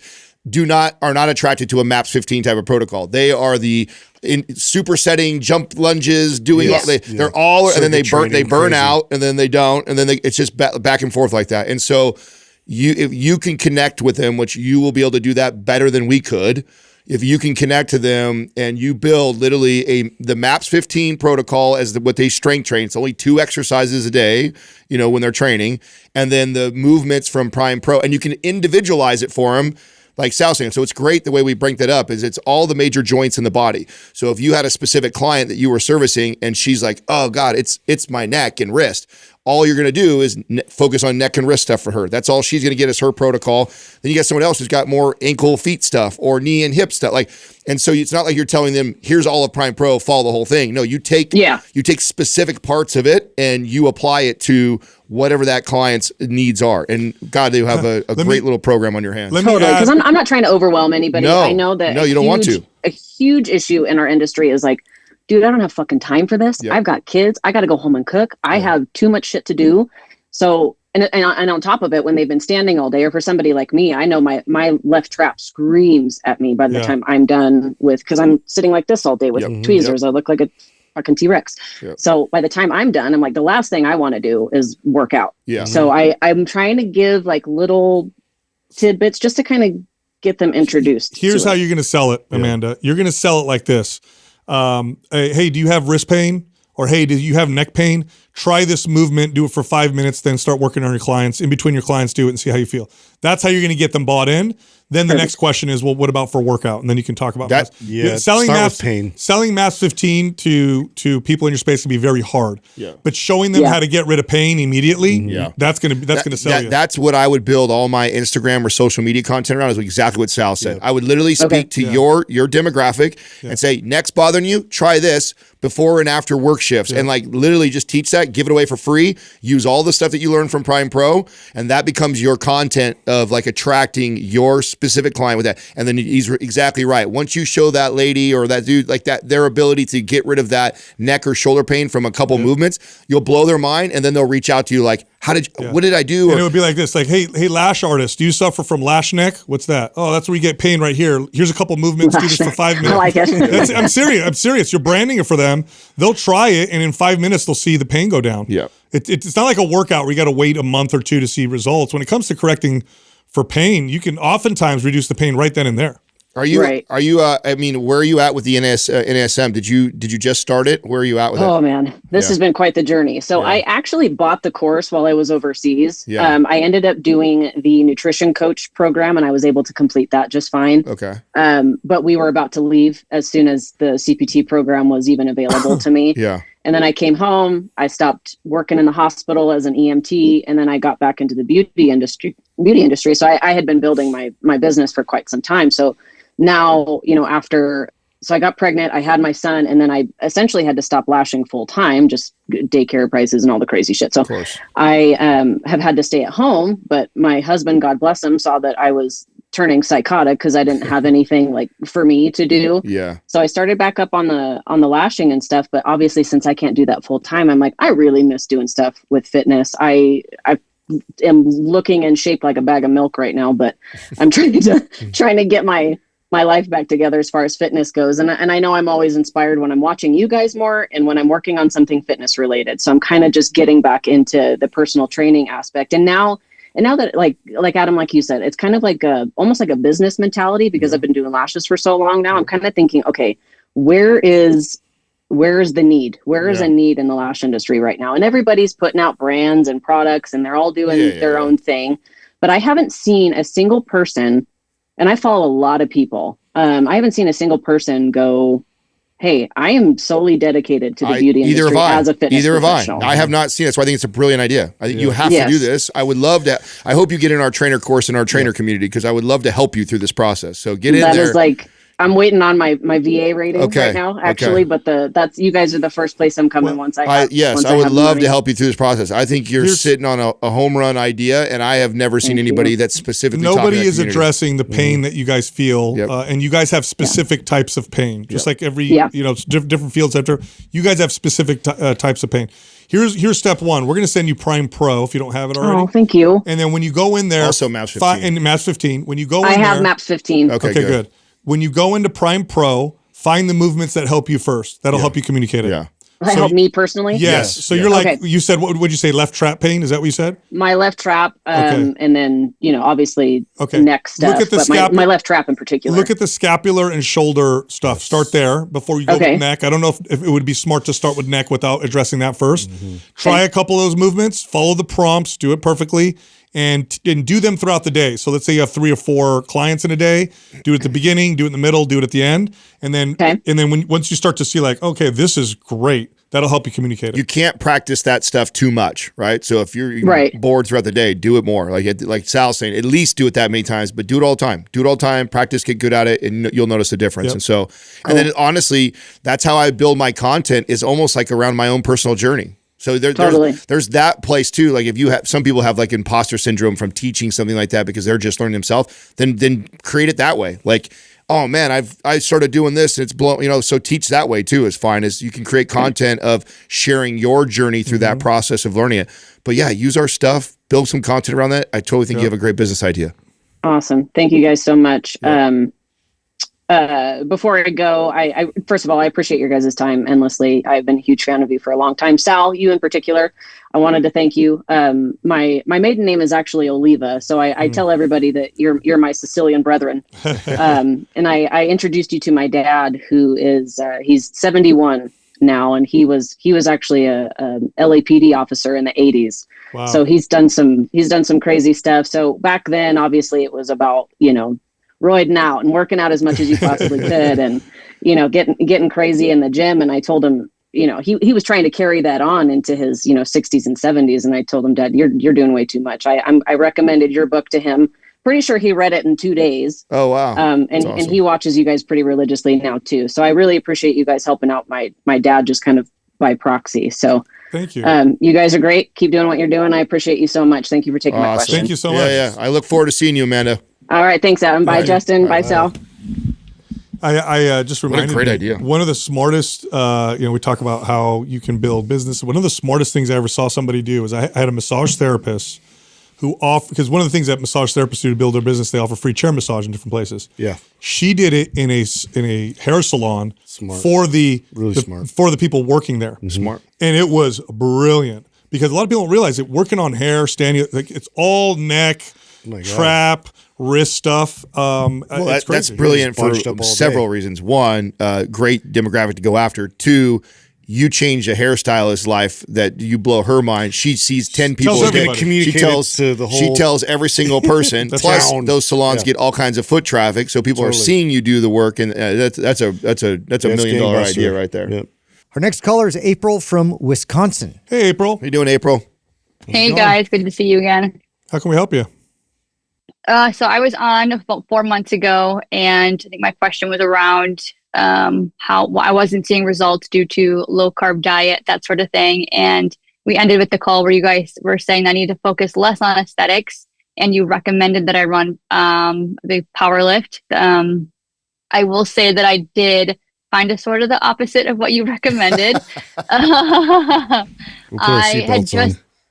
know, right? I had just signed on with a new coach, I think a month before our call, and I wanted to give him a fair shake, right? So he designed a program for me. We actually went into a deficit. We were going into summer months, and I was really afraid of feeling fluffy in my summer clothes. And we did, I think, a deficit for about 10 to 12 weeks. I ended up losing, I think, 7 pounds. I will say that that was very hard to do. We got really low in calories. And every time, like, I would look at how many calories I could consume, I was like, oh, Mind Pump would kill me right now. We were down to, I think, 1450, and I was feeling terrible. Okay. But I tried to trust the process, and I really wanted to do it just to prove to myself that I could. I will admit I've been that person that has started and fallen off a wagon several times within my fitness journey in the last, 10 to 15 years.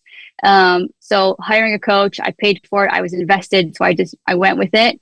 About 2 months ago, I had, kind of a stressful event in my life happen. And my coach was like, okay, let's reverse out of this. Let's raise you up to 1620. We eventually got to 1750. I would say after about 6 weeks reversing out of the deficit, I'm at like 1850 for calories. And I'm wondering now that I did not follow your advice, and I'm ready to, at this point, since my coaching is coming to an end, do you guys still recommend that I run Powerlift, or is there a different program that's better fit for doing the reverse diet? Like I said, I'm about 6 weeks into it. Powerlift and keep reverse diet. Powerlift and keep going. Well, let me ask you a couple questions. Is that okay, April? Sure. If I ask you a few Yeah, more? go ahead. Okay. Yeah. You said when you were going in the deficit with your coach before that you were trusting the process. What was the process that you were trusting when you were doing that? Good question. So the reason why I hired him was because his main focus was recomp, right? And I think on the call too, I stressed that I was very self-conscious with, I put my body weight in my lower half, and it was just something that I was hyper focused on. And his whole thing was like, I have to get the body fat off, and it's going to come off of their last. So he's like, let's do a deficit before we build. He did say we could go either direction, but because it was like May-ish is when we started, it was just going into summer months. And I kind of made the comment that like, I didn't want to do the reverse diet going into, when I'm wearing shorts and a swimsuit, and I just wasn't in the headspace to do that. Gotcha. Yeah, the reason why I asked that question is trusting the process is great, so long as it's a good process. Yeah. Trusting a process that's not good is not great. It's not great. Right. So looking back, do you feel like, I kind of made a mistake? It sounds like you're saying that. No, I don't know if I made a mistake. I think it was a good challenge to go through. I think as I was going through it, I was putting it through like the Mind Pump filter of like, okay, this is what the guys would say. I know that. And I think it really helped me like jump on board with the whole fact that I don't want to chase aesthetics. Like that's, one, superficial, and the strength is where I need to, put all my eggs, I guess. So I think it just took me going through the deficit, going through that to, come to the side of like, okay, it's not about the way I look, it's about the way that I feel. It just took me a long time to go, like, to realize that. So what you're saying is that because you went through that process, that now you're like, okay, I need to do things differently. Yeah. Oh, okay. Fully. Because like when I came out of the deficit and I started eating even just 200 calories more, I was like, holy cow, I feel so much better, because I was really tired and my lifts were terrible, and going to the gym wasn't fun. And after I started like adding more calories, like, okay, like this feels really good. I want to keep this going. I think had I had done that before I lost a little bit of weight, 5 pounds, 7 pounds, whatever, it probably would have been a lot harder for me mentally. But I do think you guys were right from the beginning. I kind of had to go through some hard stuff first to get to here. Totally. And that's this whole journey. Yeah. It's a very difficult journey. And there's a lot of lessons that that you're going to learn through kind of doing it the wrong way. And that's just what this fitness journey looks like. How do I know you're going to take my advice this time? Because I promise. It's funny. You guys, I listen religiously. Like I absolutely love the content you guys put out. So like I am like following you guys from here on out. I mean, I have been regardless, but you had, I think his name is Jamie. You had him on the show. He had lost a ton of weight. Yeah. And one of the things that he said that really stuck with me was, I'm just a guy that goes to the gym 4 days a week. I'm just a guy that works out. Yep. And hearing him say that, I'm just like, I'm going to adopt that for myself. Like, I'm just going to go to the gym 4 days a week, right? Like I could give it 10%, I could give it 70%. I don't care. I'm going to the gym. And once I removed this idea of there's a timeline, there's a deadline, there's a finish line. Once I took that out of the picture, it's like, this is for life. I know you guys preach it, but a person really has to go through it at their own pace to figure that out. And I feel like now that I've gotten to this point where it's like, I want to be, in my 60s and 70s, I want to be that woman in church who's got the muscles. And I it's like, you can buy the fake lips, you can buy the fake butt, you can buy all that, but you can't buy the muscles. So like, I'm like here to earn that. And it feels good to finally feel confident to like say it and believe it myself. Well, here's the challenge with this is that you're not going to feel it before you do it. It's going to happen after. So what I mean by that is if you're going to wait till you get it before you really commit, you're going to wait forever. Right. So this is going to be this, because right now what you're saying is all the stuff you know up here, which you knew before. In fact, some of the clues you gave us as you were talking about what you did with the other coach was, oh my God, Mind Pump would kill me right now if they saw this. So months ago you knew what you know now. Yes. The difference now has to be this. It has to be this. I'm going to do it even though I don't want to. I'm going to follow this and I'm going to trust it even though I'm going to hate it. I don't want to hate it though. So how do I not hate it? April, you're going to hate it at first. There's nothing I can, there's no way to fix that. You're going to talk yourself out. Well, it's not going to feel comfortable until you're into it. It's not going to feel you have great. to understand that we all suffer from some form of body dysmorphia. It's just all of us. I don't care how long we've been doing this, that you're always going to have that underlying feeling in there. And so when you have a day when Sal tells you to eat 2,000 calories and you feel puffy the next day, or you feel a little lethargic, or you feel like you're holding water, because those things are going to happen through this process. You go, oh my God, this isn't working. And you're going to go the other way.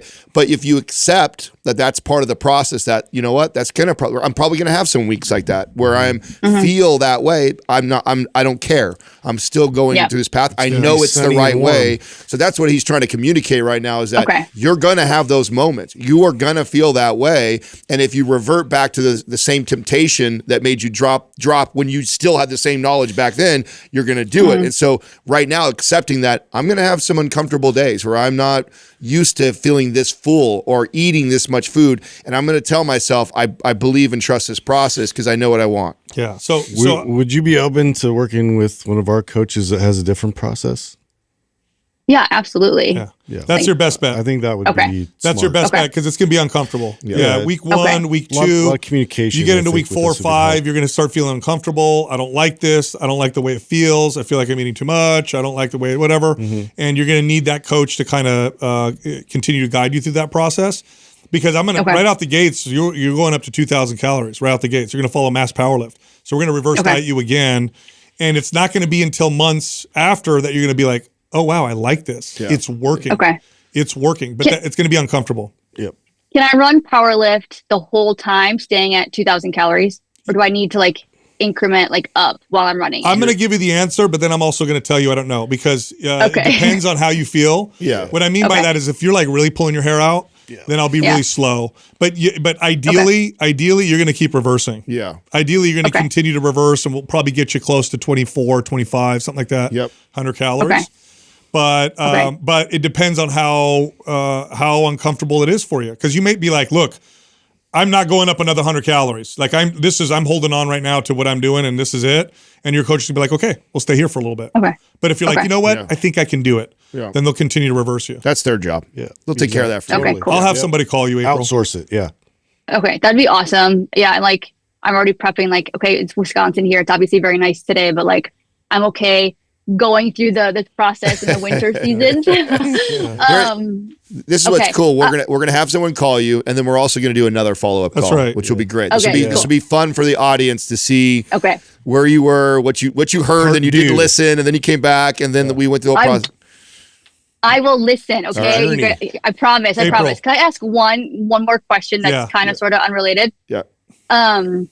Through this whole process, I have absolutely fallen in love with fitness and nutrition, right? I feel like someone who follows you guys for a long time, they kind of feel that pull to maybe make a career switch. And I am very interested in the nutrition side of things, just with my background, my health history.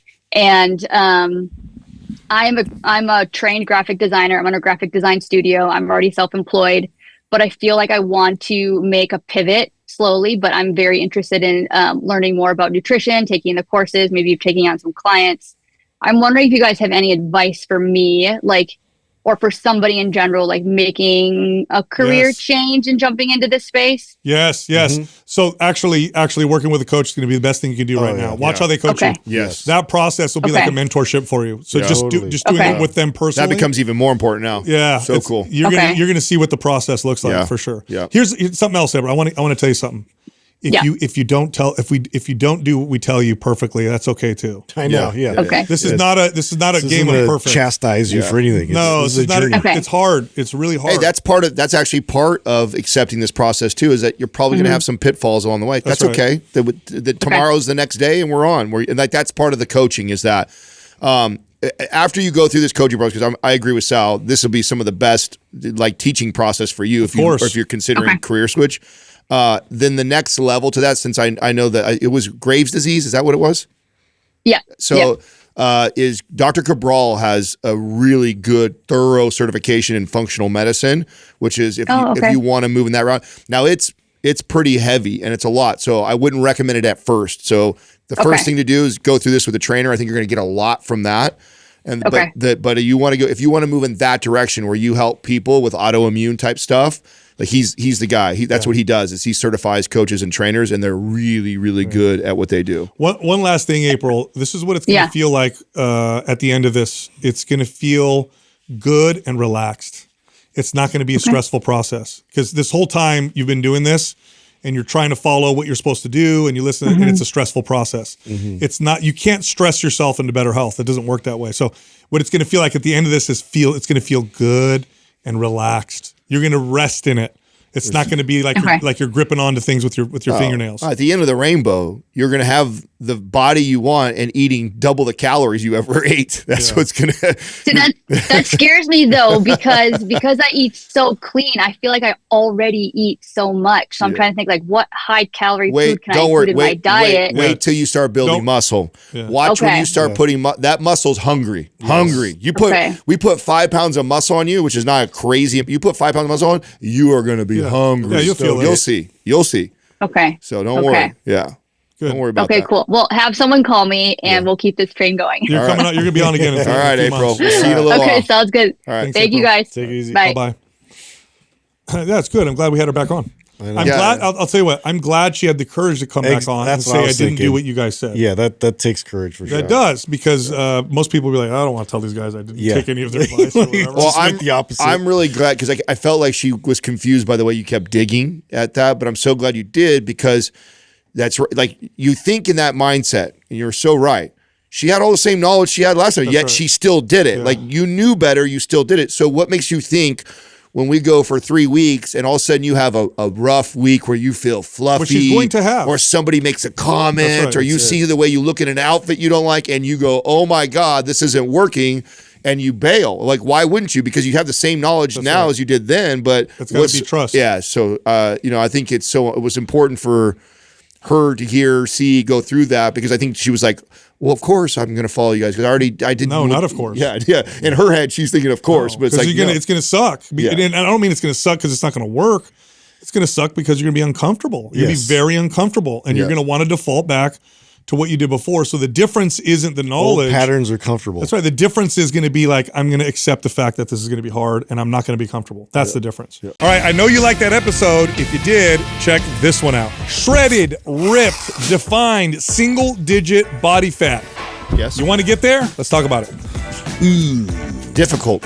And is it worth it? That's a follow-up question. Yeah. First off, we got to say that, okay, so single-digit body fat, obviously, body fat percentages that can be represented by one digit, like 3%, 5%, 6%, 9%. That's ripped for men. For women, add 10%. Yeah, exactly. You go up about